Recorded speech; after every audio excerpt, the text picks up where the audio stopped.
record on your phone? It's got two lines. You don't need to record it, John's got you covered. John, you ready? Yep. Stand for the pledge, please.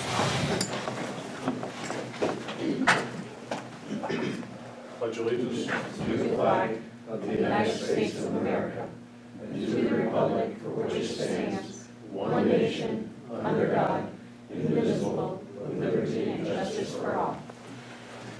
Remind you to please silence your electronic devices. That would be greatly appreciated. Good evening, everyone. I call the Village of Massena Board of Trustees meeting for March 19, 2019 to order. Roll call. Ms. Winston. Present. Mr. Carville. Yeah. Mr. Deshays. Here. Mr. Levere. Present. I'm here. To start off, we have a presentation by Shane Hardis. He is with Enterprise Fleet Management on fleet synopsis. He's been working with us for several months, our department head, evaluating the condition of our fleet and some options. So, Mr. Hardis. Stand up. Nope. Thanks for coming. Thank you.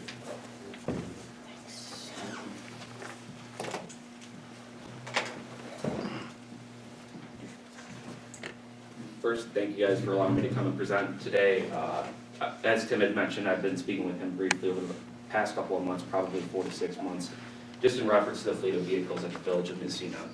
After looking at the fleet, the way that the current fleet is situated, there's a couple of things we found that we at Enterprise could potentially help you guys to fix. The first thing being that the age of the fleet is pretty significant. So 69% of the fleet today in the current light duty and medium duty, vehicles are over 10 years of age. 43% of the fleet vehicles in the police are also over 10 years of age, as well as that you have a consistent ability to see high maintenance and fuel costs.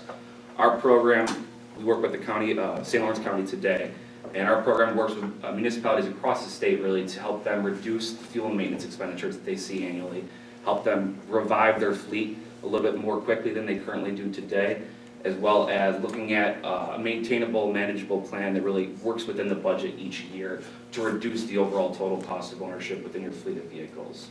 This plan will allow you guys to save close to $150,000 over the next 10 years by replacing your fleet fully with Enterprise Fleet Management.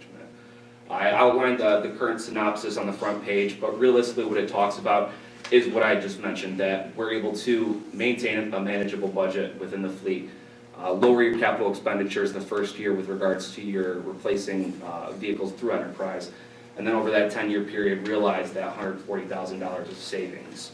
Enterprise manages the plan each year by meeting with the municipalities that we currently contract with 3 times. The first is reviewing the 12-month spend each annual period. We do this by looking at your current lease costs, your current fuel and maintenance costs on the program, and comparing it to what you were spending without Enterprise prior to having us come in. Another meeting is planning for your vehicles each year and making sure that we're acquiring the right vehicles at the right time for you. These vehicles are acquired right through the manufacturers that we work with, and it'll allow us to really get the vehicles that you need at the right price. The second page in the synopsis really works through the plan for the general fleet vehicles. Now these are the vehicles that are in the DPW department as well as the Parks and Rec department. It shows that there's overall a savings of around $67,000 over the next 10 years by working with our period of transitioning the fleet over to Enterprise. The first year would allow us to move 8 vehicles that you guys currently have onto our Enterprise program in the first year of partnership, and normally you guys are only acquiring 2 vehicles. Again, this will allow us to use a lot of different mechanisms that Enterprise promotes within their programs to lower the capital and operational costs with respect to your fleet of vehicles. The third page breaks down the police vehicles, specifically realizing a savings of around $79,000 over that 10-year period as well. In the first year, we would go to acquire 3 vehicles. We've already spec'd all of these vehicles with the appropriate directors of each department to make sure that they're the correct vehicles that you would need. And this plan outlines exactly how we would do that over that 10-year period. fourth page looks at the exact specifications of looking at enterprise in this first year. I would call for $103,289.16 out of this upcoming year's budget. This again would allow you to replace 11 vehicles in this first year of partnership with Enterprise, really refreshing the fleet to a point of where your fuel and maintenance costs will be reduced significantly. This also, by utilizing this funding mechanism, allows you to get those vehicles that you would normally get at this, normally you would get around 3 to 4 vehicles with this amount of money. This amount of money is going to allow you to get those 11 vehicles right now and put them on the ground for you. St. Lawrence County finds this program very, very helpful. Don Chambers is one of our point people at the county. They obviously have a lot more vehicles than the village, but what we found is that this program works for regardless of the size of the fleet, because you pretty much find a few themes when working with government-based fleets, that you're continuously tasked to do more with less. Budgets are continuously being tightened each year with respect to the amount of money that goes into the ability to finance and fund vehicles. And so when we're working with municipalities, we see that this program can potentially help you, again, refresh your fleet, reduce those overall operating costs, and allow you to work within our program to get a plan that's a little bit more manageable than the way that it's handled today. I put the article behind this page that was written in Government Fleet that highlights the St. Lawrence County partnership that we've helped them with. Pretty much lays out the exact plan that I just talked to you about, the strategic plan that allows us to, again, replace those vehicles for less amount of money than you do today at a quicker rate. And it makes those vehicles a lot safer for both the individuals you guys have operating them as well as the individuals on the street. Finally, last page, just another case study that walks through one of our current partners, OCM BOCES. They, again, utilize our services as well and find it to be saving them a significant amount of money. So, wanted to open it up for questions. I know there's probably, the first time you guys probably are hearing about this except for your Matt or Tim, but so any questions you guys have on the proposal or what the program might look like? Yes, I have a few. Yeah, of course. You got the maintenance and repairs will be outsourced to local businesses. Who in this area is going to do maintenance on payload? So, yeah, the plan highlights on only light duty vehicles. It's anything that's like a F-650 or below. So anything that's outside of our niche of vehicle, we wouldn't manage for the village. For the programs themselves, the maintenance and repairs are optional. When I was working with Tim and Matt to start the program, we weren't going to include those as program options that you would take advantage of initially. So you're talking here, you're only talking pickups and cars? Correct. That's okay. It says here within you're going to replace 11 vehicles in the first year, but what happens to the cost over the next 3 years? Yep, it's highlighted in those individual analysis. I see that, but what I'm saying is, I see the thing is that the first year, it says $8,855. Is that on top of the fleet budget that's there? $8,855, so you're assuming, so the 19 net cash position, correct? So instead of 116, we're gonna go to 125,000. So out of these vehicles, on average, on an annual basis, you guys spend $125,000 to maintain, fuel, and acquire these vehicles. Over that period of time, you go from spending $116,000, $135,000, $158,000 to a point of where you're sustainably spending $11,000 less than what you do today on an average annual basis. So our actual lease cost is in the lease column, correct? Correct. The actual cost of the vehicles are outlined in the column that says lease. However, based off of what we've looked at today, where you spend your money in maintenance and fuel, your projected savings is gonna come from those areas and realizing more money when you sell the vehicle at year 5. So the cost to be in the program is in the lease column. The fleet budget is what they estimated we would spend on vehicles and maintenance if we weren't in their program. The net cash is the difference.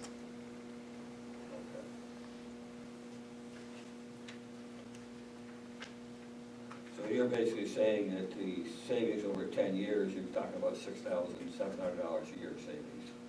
Correct. For just the vehicles that are separate from the police and the one fire department vehicle, That's on the analysis following that page. We separate them because they're a completely different type of vehicle and it calls for a completely different type of analysis. Did you figure in there, we get some vehicles once in a while through grants from the police that have utilized that before. They've got paint on cars Sure. and other things like that. We remove those vehicles from the program itself, but we also, if a vehicle is included in this analysis that highlights a vehicle that would once be taken over by a grant, we separate that from our program because we don't ever want you to spend money with us when you can get something for free. We have a lot of nonprofit and municipal clients that also have the ability to get those grants and just separate that from enterprise. We still help manage the program through that vehicle because if the grant isn't there when the vehicle is ready to be replaced, we would still hope that you would utilize enterprise for that replacement. Other questions?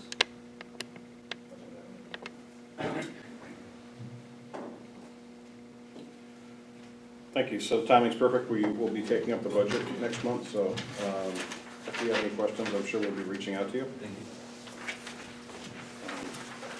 Appreciate you coming by, Mr. Partis. We won't be offended if you leave. You don't have to stay. Moving on, approval of meeting minutes for July 17, 2018. So moved. Mr. LeBeer. Second. Second. By Mr. Carvel. Discussion. All those in favor signify by saying aye. Aye. Opposed? Motion carries. Reports of officers and committees, treasurer's report, Mr. Fell. Good evening, everybody. Start with this one. I provided you with the summary here of revenues versus expenses. Again, pretty much on track for the year. Number two is the projections have been dispersed to everybody in their boxes and to all the department heads, so they should have copies of everything that they would get.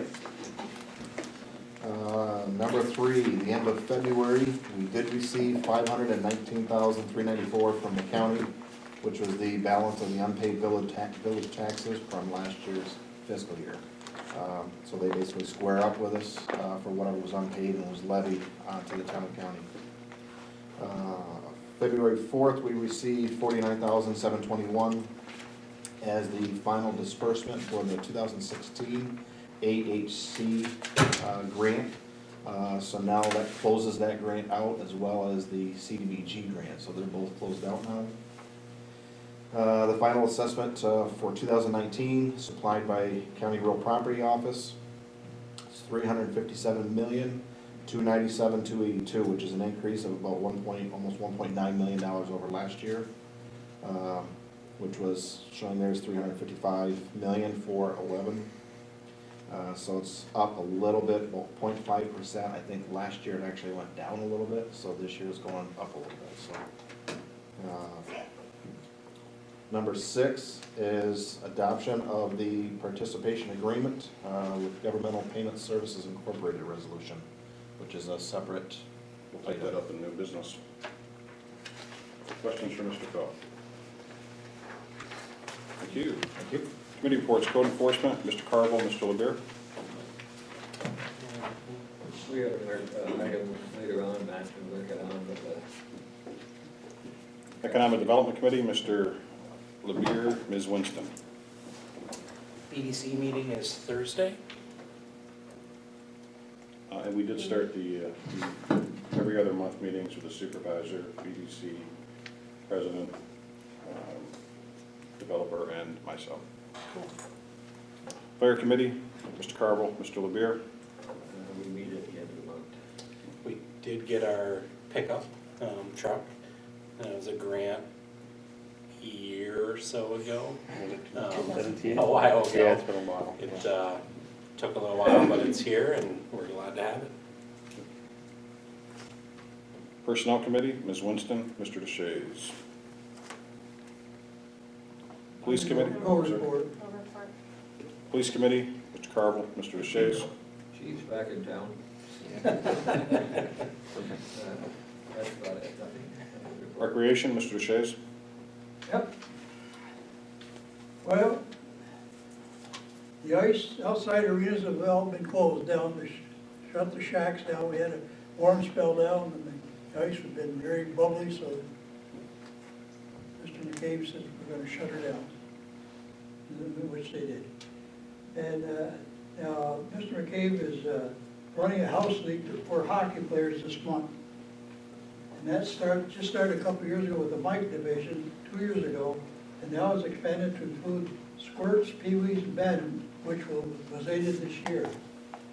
A hockey camp is also scheduled for this weekend, and the Massena Figure Skating Club is holding its test session on March 22nd, and an 22nd, and an invitation on March 23rd and 24th, final weekend, with the ice is in the arena. Mr. McCabe scheduled the final 2 rock and skate sessions for the winter. These will be held from 7 to 9 on this Friday and March 29th. Admission is $5. Skates can be rented for $5 a pair. About 100 pairs of skates in multiple sizes are available for the rental. The ice will come out the season at the end of the month. Staffers are planning to shut down the refrigeration system right after the final rocks and skate on March 29th, and will take the ice out the following Monday. When you let it sit for about a couple of days, it'll pop right out, Mr. McCabe said.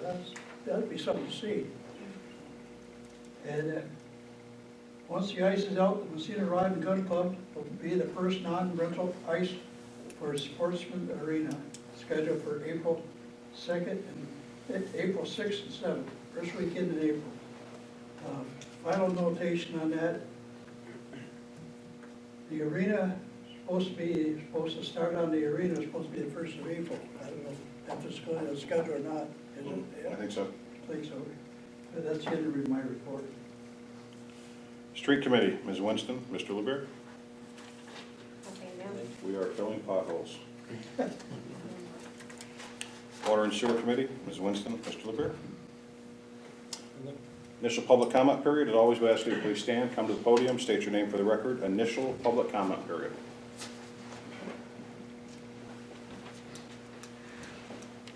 Mr. McDougal, welcome. I just want to know if there's any news on Bellhaven, what's going on over there? Nothing from our perspective. I'm not aware of anything being officially filed through the code office. I know there's been some discussion, but no action has been taken, no movement within that office. Is that correct? Nothing yet. So in other words, nothing, no paperwork's been filed, no requests have been made by the new owner.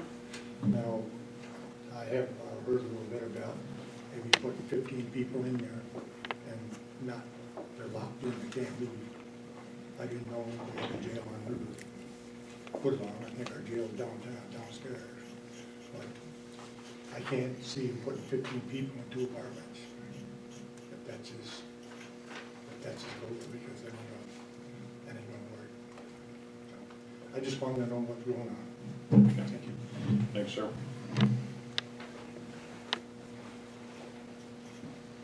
Mrs. Snyder, welcome. Hi, my name is Gina Snyder. I was wondering how many of our fleet vehicles are currently leased? We currently do not lease any vehicles. Okay. The BDC meeting that you said is this Thursday, is that open to the public? Yes, ma'am. It is, and you said it was, can you repeat? 4:30 on Thursday. Right in this room. Right here? Okay. Herb, I was wondering, is there a schedule that I could get for the recreation schedule? Do they have a recreation schedule for events happening? Because when you say sportsman, I write it down to make sure I send my clients there. I didn't know Well, we get a report, they're pretty accurate about it, they send it to us, a report. I will say that they post daily on their Facebook page. on And Facebook. they also update quite often when they have bigger events, routinely as they blast them out. But daily, they'll list on that day what's going on or the next day. Okay, thank you very much. You're welcome. Just a minute before you go. Sure. Drive by there, there's a big neon sign on the outside to tell what's going on. I can't wait to see it, yeah. Absolutely, just Yeah. drive by and you'll see what's going on. I don't know how Tonight, outdated Mike? it is. Are we driving by tonight? We can. Okay. Don't stop suddenly to read it. I think my sign's We'll walk around and here. skate for a while. Further public comment? Seeing none, moving on to old business. Discussion to establish a public hearing date to amend Article 3, open burning, Chapter 162 of the General Code of the Village of Massena. Mr. Lemire. Yes, so at the last meeting, we brought this up as a discussion item about amending the code to allow small recreational fires that meet certain criteria and conditions, and we wanted feedback. It's been interesting, we got quite a bit of feedback, quite a bit positive, a handful of negative or concern, but what I'm happy with is the amount of discussion that was had between those both in favor and those that were potentially opposed. And a lot of the concern was warranted. Some of it was out of misunderstanding. So we actually have tweaked the proposal that was floated last time a bit. One gentleman that I spoke with had a great scenario that he actually experienced prior in another area regarding vehicle. And a vehicle wasn't in a garage, but the fire was close to a vehicle and sparks came up. So one of the things I shared with him, and that, you know, is important as if we move forward that we share, is there are size restrictions on these fire pits that can be used. They're relatively small. They have to have a spark arresting screen. The original proposal said it could not be 15 feet from any structure. We've actually amended that now to be structure, lot line, property line, driveway, because you might have a driveway without a structure on it. So we really tried to take in the scenarios from that gentleman and a couple others that were concerned and how to modify to ease some concerns. So that's the updated language that everyone has in their packet, is with the enhanced restrictions and requirements. Also requires attendance at the fire at all times. It requires an extinguisher of some type, whether that's a garden hose or an actual extinguisher. So there's quite a bit there that would regulate it. I think the misconception on some was that it was an open burn allowance. You know, we're gonna have a burn barrel and you can throw whatever you want in it. Not at all. All the restrictions against all that type of burning would be left in place. All we would be doing is add in an exclusion for a small recreational fire. And then the other most important thing is it still allows for code to order the extinguishing of fire if it's a nuisance. So even if they did everything by the book, but for some reason it smoked more than it should have, or it was, the wind just was carrying it over, hopefully that would be resolved right in the neighborhood. But if needed, code, the right authorities have the ability under this to say, hey, it's a nuisance, it's got to be put out, even though it meets the requirements. So it's our attempt to alleviate some of the concerns by those who raised them, but it was rather promising to hear from so many people that were excited about the opportunity to have a small, well-controlled recreational fire. So it's the update from my perspective. I'm sure others had some feedback. I'd love to hear it if you did. Trustees. I haven't received any feedback one way or another. I gave them your number. The other point that we would make is that when the state issues a burn ban or the county, our ordinance does not supersede that, so you have to follow the governing authority on burn bans. Right. We also had somebody bring up the comment about being a bad neighbor, and I think there was a misunderstanding.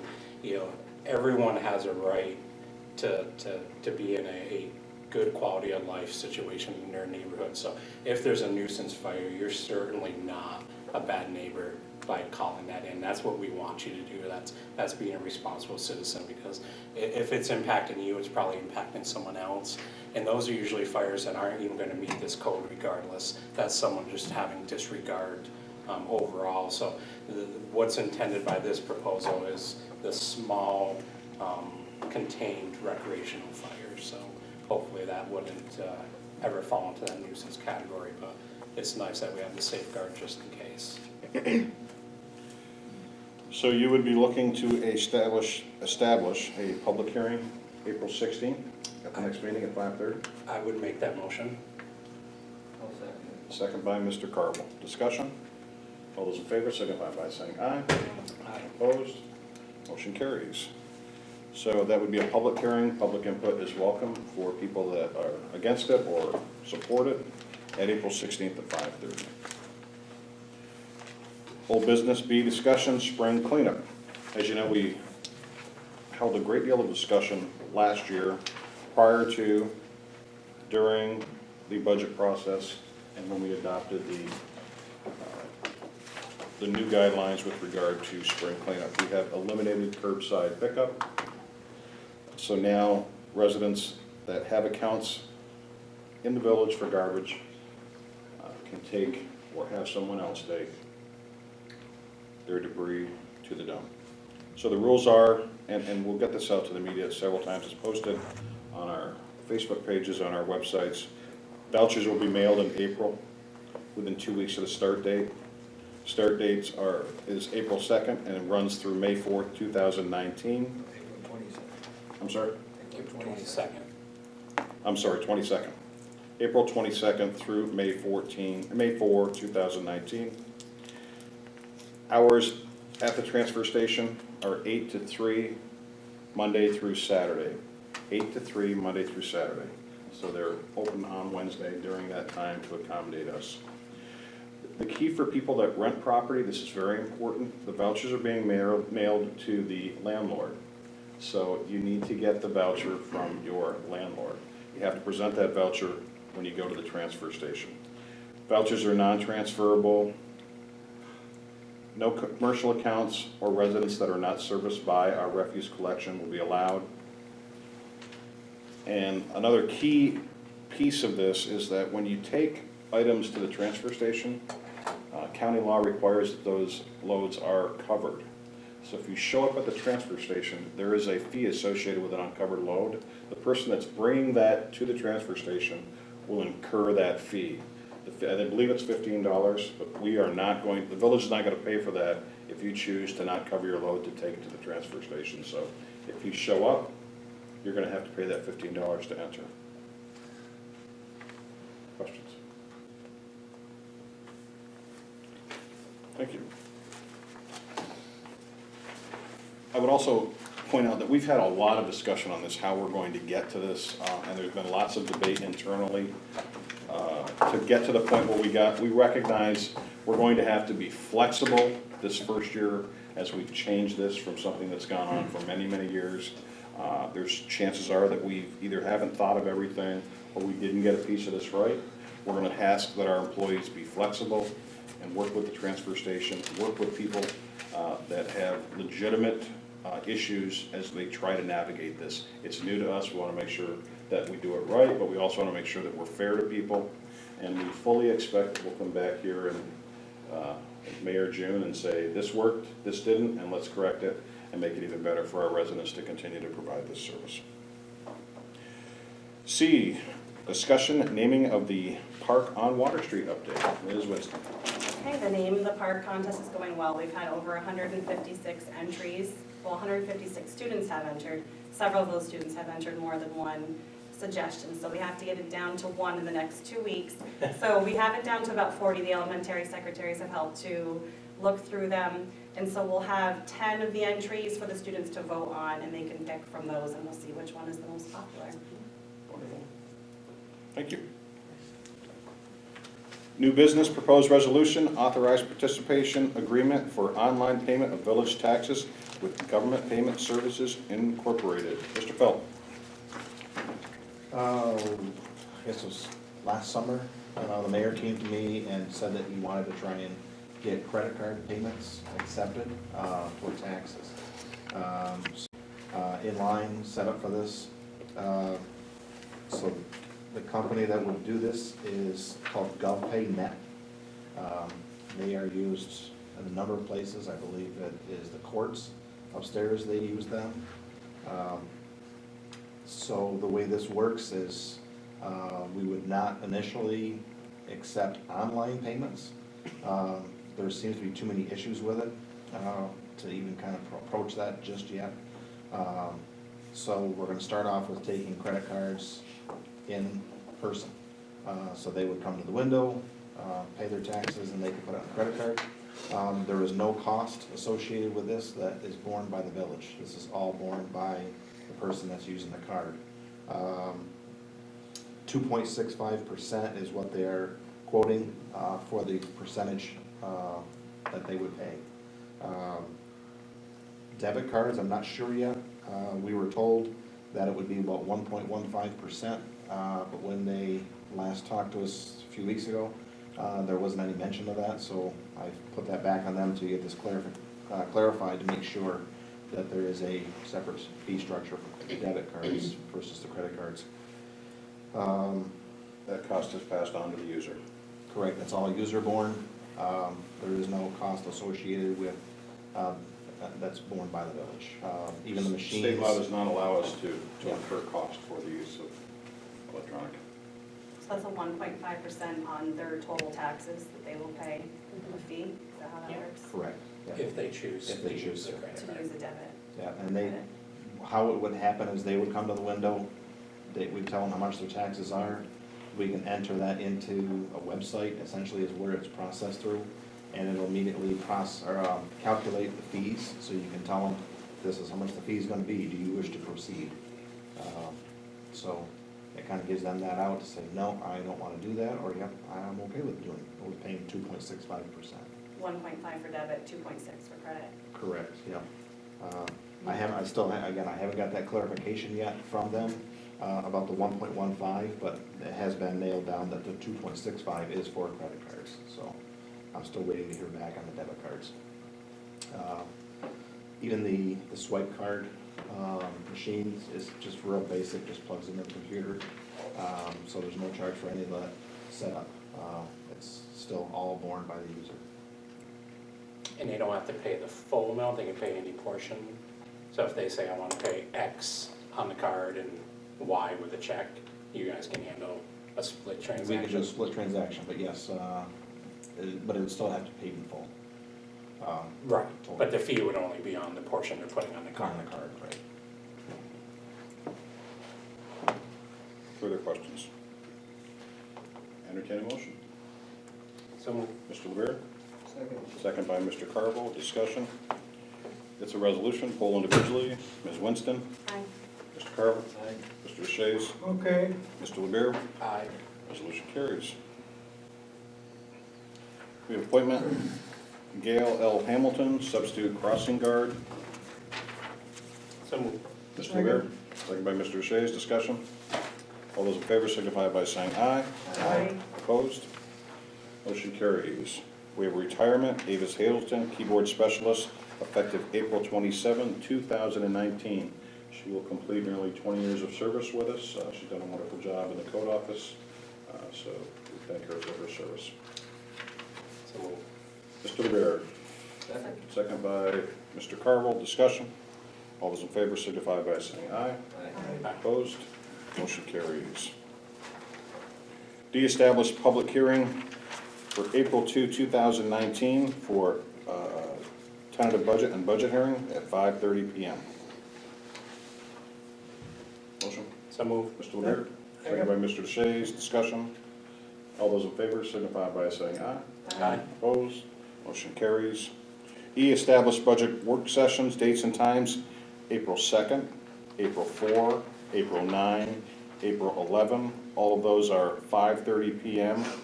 The April 2nd would be after the budget presentation and hearing. So moved. Mr. second, LeBear, second by Mr. Deshaies, discussion. All those in favor signify by saying aye. Aye. Opposed? Motion carries.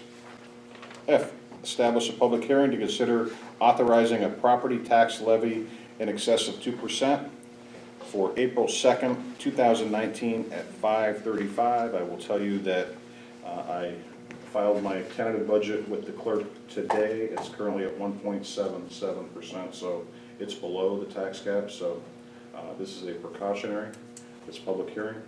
So moved. Mr. second, LeBear, second by Mr. Deshaies. It's a resolution, comments? It's a resolution, poll individually. Ms. Winston, Aye. Mr. Carvel, Aye. Mr. DeShays, Aye. Mr. Lemire, Aye. carries. G, award request for proposal to provide personnel policy review recommendations and revision services. You all received the proposals that we got.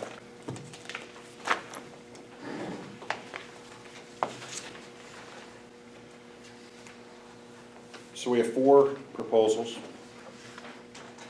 Romer, Wallens, Gold, and Minegs, I'm gonna say. LLP Counselors at Law for $3,500. Goldberg and Kremer, $6,000. Public Sector HR, $4,500. And Bond, Shenick and King, $10,000.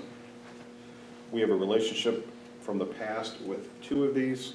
Bond, Shenick and King represented us in the arbitration process with the fire department. And Public Sector HR has conducted training for us with regard to workplace violence, sexual harassment. They've also conducted training for the Massena Electric Department and also for the town of Massena. And we've also worked with them in the updating and making sure that our harassment policies and workplace violence policies met the state guidelines that recently went into effect last year. Comments?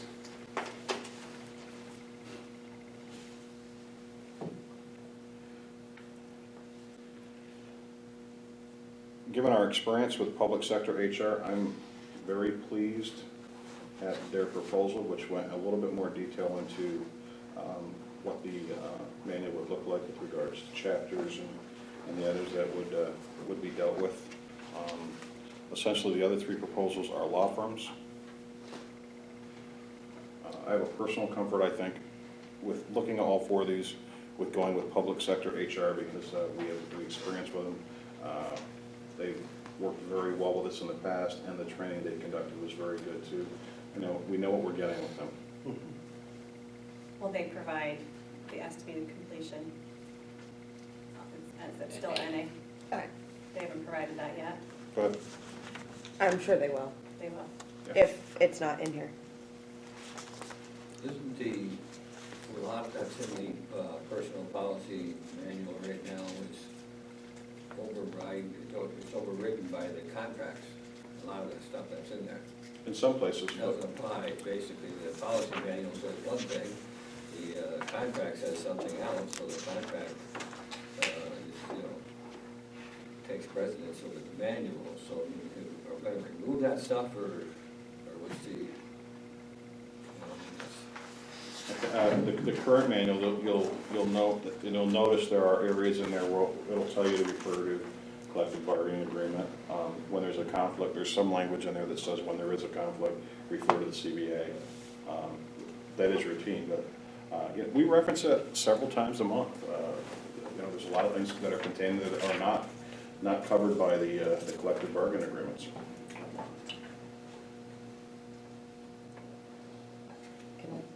It's 3 months. I didn't see it till, Oh, yeah, okay. 3 months until they would be complete.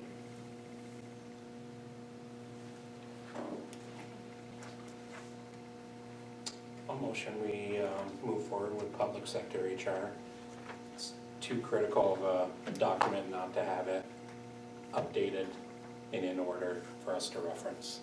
I mean, not that we have a lot of problems, but on the occasion that you do have something that comes up, we need something that's going to be up to date, consistent with the laws and regulations, and consistent with our contracts, policies. So their familiarity with us is only going to make the manual that much better. So I'll make that motion.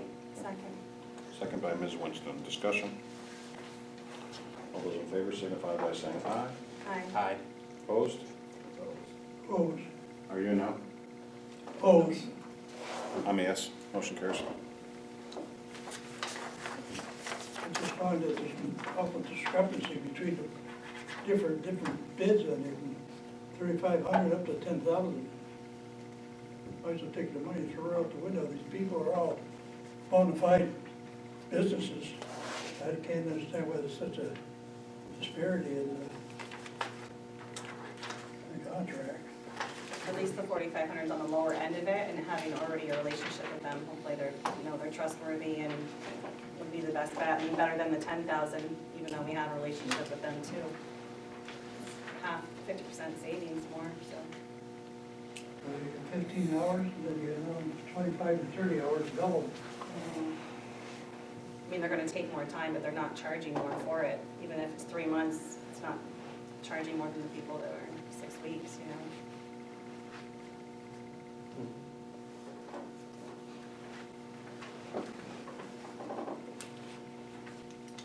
H, discussion, award bids, Grass River Bank stabilization. You should have a memo from the superintendent.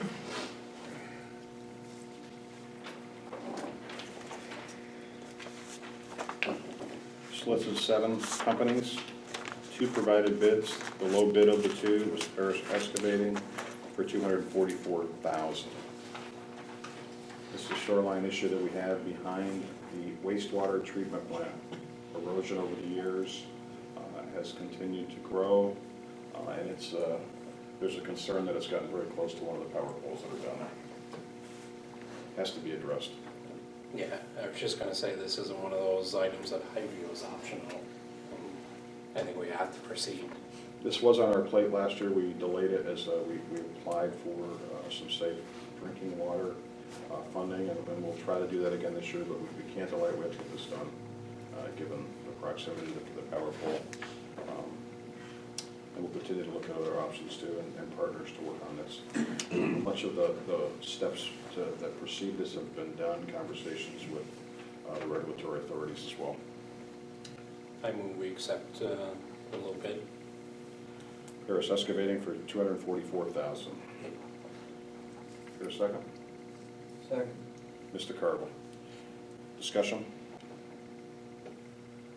All those in favor signify by saying aye. Aye. Opposed? Motion carries.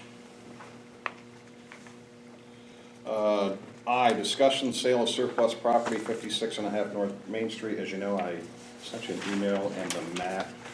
I had someone inquire about that parcel. This is on North Main Street, just as you pass the intersection of Maple Street. It's on the left. There's a sign that's been up there for a long time that we're looking to sell this, so someone has expressed interest. We did declare this as surplus property. 2011 or 12. The clerk provided me really good notes on this, but I don't have them with me, obviously. Clearly, I don't either. That's why I'm With looking. the old Reuben house. Why did she talk Yes. to Yes. Paul all night when she's talking? Lots that's been empty now for many years. It has, it It's about has, time we get it back to the tax roll. it has. Good idea. So we have somebody say, obviously, we don't have to declare it again, we'll, we'll just express that it is still for sale. There's a sign there that's been showing that, but as you know, when we sell municipal property, it has to be sold for fair and adequate considerations. Determining what constitutes fair and adequate consideration is a given case may entail the conduct of an objective appraisal of property. We did have one done back then. We certainly would consult with the assessor to see if he believes that's in the ballpark. There's no sense, we're not required to go and get a new one if there much hasn't changed, so.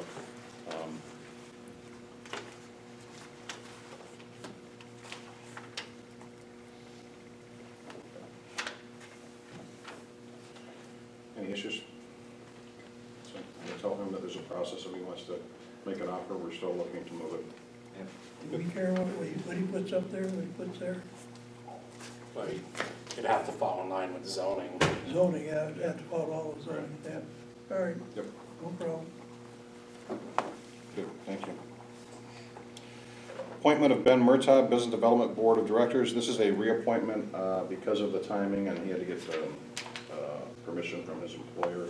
It went past the 30 days, so we're just reappointing him, and that he can sign the oath and to begin to work on the Business Development Corporation on our behalf. So move. Mr. Lemire, Second. second by Ms. Winston. Discussion? All those in favor signify by saying aye. Aye. Opposed? Motion carries. K, a proposed resolution urging Governor Cuomo to remember the helpfulness of the people of St. Lawrence County in times of crisis with solutions for correction facilities. As you know, in the governor's proposed budget, he has recommended the closing of 3 state prisons in the state. Certainly that's something that concerns all of us here in the North Country, given the number that we have here. So the county has asked us to join in on a resolution regarding the state prisons in Ogdensburg and Gouverneur that affect around 1,000 families here in St. Lawrence County. They provide more than $100 million in annual payroll. You remember back in the summer of 2010, the governor was here and pledged support for those facilities when he was a candidate. He referenced the fact that when his father was governor, they were having a difficult time finding places throughout the state to place correctional facilities. The North Country said, bring them here. One of the main purposes of this resolution is to send a friendly reminder to the governor that those were his words and we'd like him to live up to them. So I'll just read the now therefore.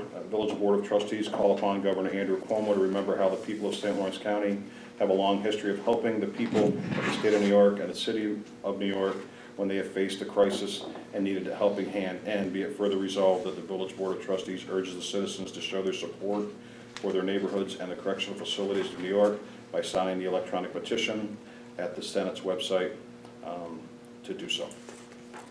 So moved. Mr. Levere, Second. second by Ms. Winston. Discussion? It's a resolution, poll individually. Ms. Winston? Aye. Mr. Carvel? Aye. Mr. Deshaies? Aye. Mr. Levere? Aye. I vote yes. Voucher warrants. I move that the vouchers signed by trustee Carvel, myself, be approved, And me. and the mayor. Second. Second by Mr. Deshaies. I'm sorry, second by Mr. Carvel. Discussion? All those in favor, signify by saying aye. Aye. Opposed?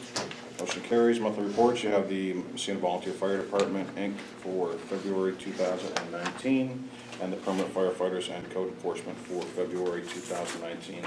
Also, communications and correspondence. I did get a letter back from the governor's regional director of, the director of regional affairs regarding, the letter I sent regarding AIM funding, the aid and incentives to municipality.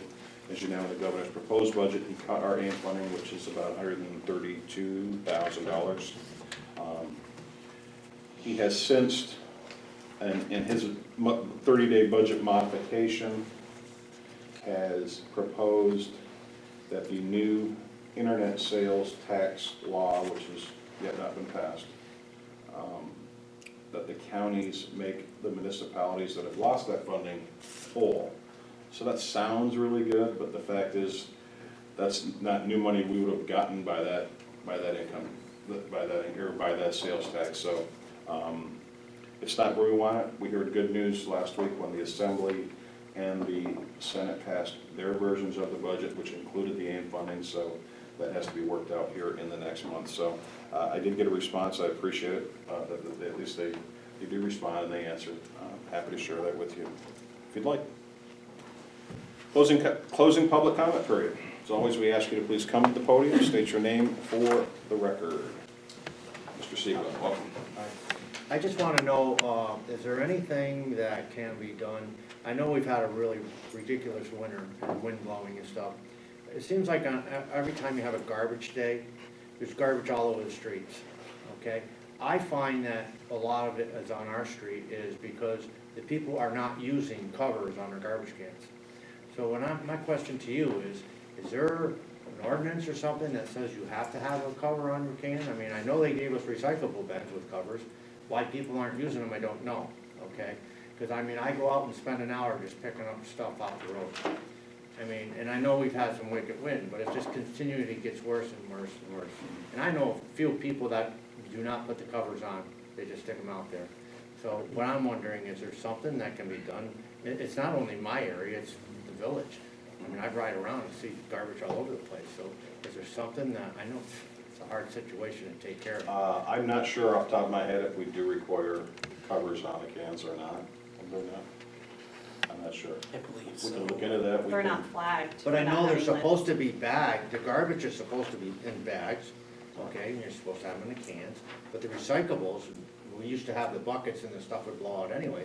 So when you all put the cans together with covers on them, that was great, because it would keep them secure. But people aren't using the covers. Sure. You know, I didn't know if there was something that can be done. I mean, it's a very easy fix. You can just put a tie on it and tie it on there, but, you know, I just was wondering if there's something that can be done just to help clean up our areas, because, you know, we have spring cleanup, now you don't have that, so hopefully we get rid of that. I just don't want to see garbage all over. Just I hear you. Thanks. Thank you, Mr. Seaman. Further public comment? Just a notation to what this gentleman just said. I put covers in all my garbage pails. We had an awful windstorm. I come back from coffee the other day, and my cover is missing. You think I could find that? It got blown someplace. So it did have a cover on it. So is there any way that we can tell, my recyclable cover was put back on the recyclable can, but my regular garbage can, the cover was missing. The wind took it someplace. And the reason why we can't tell the guys, you have to throw the garbage in, put the cover back on it, tip it over or something. Bad enough that the roll's all over the road. We do have, one person, I don't know if there's, how many there is, but there is a recyclable gentleman that works there, and he really does a super job, because he does go down through, and if there's garbage here, he will pick it up, okay? But there's some guys that just don't, they'll just leave it there, they No, don't it's care. just a cover. But there are a couple of That's- employees that do pick it up, you Yeah. know, which is good. Amen. All Mr. right. Gregg, welcome. Hi, Joel Grigg, 60 Bridges Avenue. Mayor, if, just for give us a little bit of a preview, how did you handle the AIM situation in the upcoming budget? So, just if you could give us a little bit of an idea. Sure. I have put the AIM funding back into the budget based on the Assembly and the Senate's inclusion in their proposed budget. We'll be watching that very closely over the next several weeks as we work on our budget and as the state makes their decision. Further public comment? Seeing that I will need executive session to discuss a collective bargaining agreement, I do not anticipate action. So we'll Thank you, Mr. Weir, second by Mr. Carville, discussion. All those in favor signify by saying aye. Aye. Opposed, motion carries. Have a good evening, everyone. Sorry, I forgot that paperwork. Bob, have a good time in Bermuda.